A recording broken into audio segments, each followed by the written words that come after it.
Orang yang mapan dan matang spiritualitasnya, yang mapan dan matang jiwanya, itu akan terlihat dari bagaimana ia mencampurkan 3 unsur gerak dan perilaku dalam hidup yang dijalani.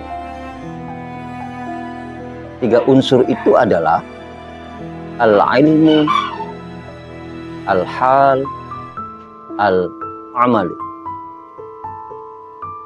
Orang yang mapan dan matang spiritualitasnya, gerak dan perilaku hidupnya akan selalu berhubungan dengan 3 hal itu, 3 unsur itu. Al-ilmu, ia akan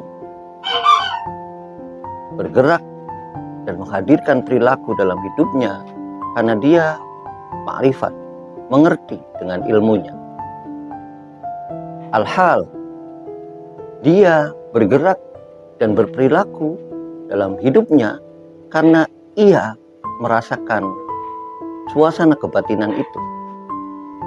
Wal amal, dan ia bergerak dan berperilaku dalam hidupnya karena ia tahu apa yang harus dia lakukan bil lisan, dengan lisannya, bil qalbi, dengan hatinya, wabil jawarih, dan dengan anggota tubuh. Sebagai contoh, orang yang matang dan mapan spiritualnya, itu dia tahu persis bersyukur kepada Allah karena dia ma'rifat bahwa semua nikmat yang dia rasakan, yang dia terima, karena ada yang memberi nikmat, yakni Allah Subhanahu wa Ta'ala. Dia memiliki rasa syukur itu karena suasana kebatinannya, karena keadaan di dalam dirinya. Ia merasakan lapang, bersukacita.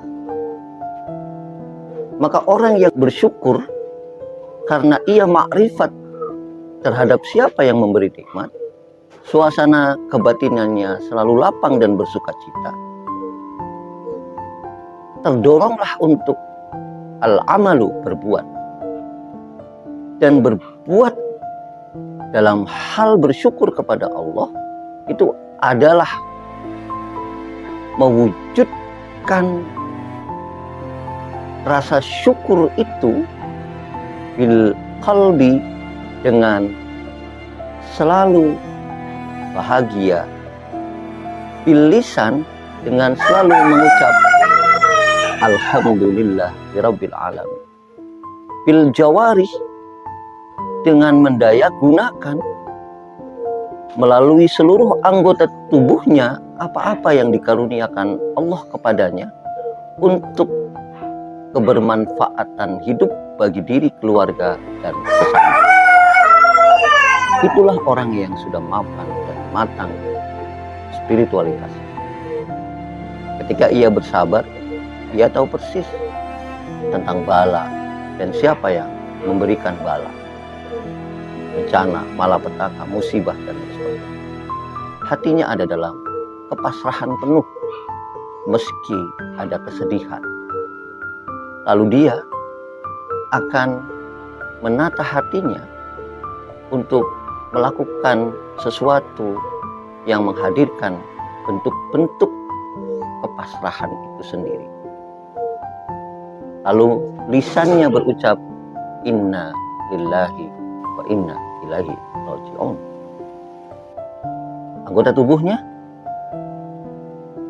dalam kondisi tertentu, ia hanya akan menggunakan anggota tubuhnya untuk bersujud, bersujud, memohon perlindungan, memohon jalan keluar kepada Allah.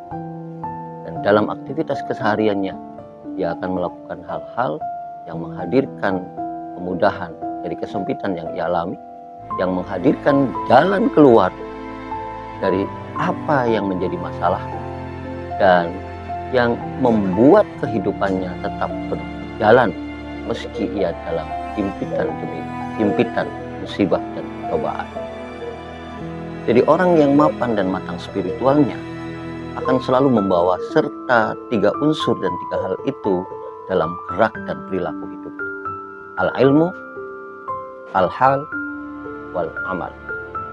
Mereka yang tidak sempurna jiwanya, mereka yang tidak matang dan mapan, mungkin bisa bersyukur dengan ucapan alhamdulillah atau terima kasih. Tapi belum tentu anggota tubuhnya tergerak untuk melakukan sesuatu sebagai wujud syukur dan terima kasih itu sendiri. Maka banyak orang yang gagal bersyukur karena mereka hanya bisa mengucapkan alhamdulillah, tapi mereka tidak mampu mendayagunakan nikmat yang Allah berikan kepada mereka untuk menolong sesama, untuk menunjukkan tanggung jawab kepada keluarga dan lain sebagainya. Atau diturunkan, orang-orang tidak mungkin berterima kasih kepada sesuatu yang dia tidak anggap sebagai sesuatu yang membahagiakan dirinya, yang ia ketika menerimanya tidak bersuka cita, maka dia sulit berterima kasih kepada sesama. Selamat menjadi pribadi yang mapan dan matang spiritual. Semua berproses, tapi semua juga harus diupayakan sebenar dan sesungguhnya.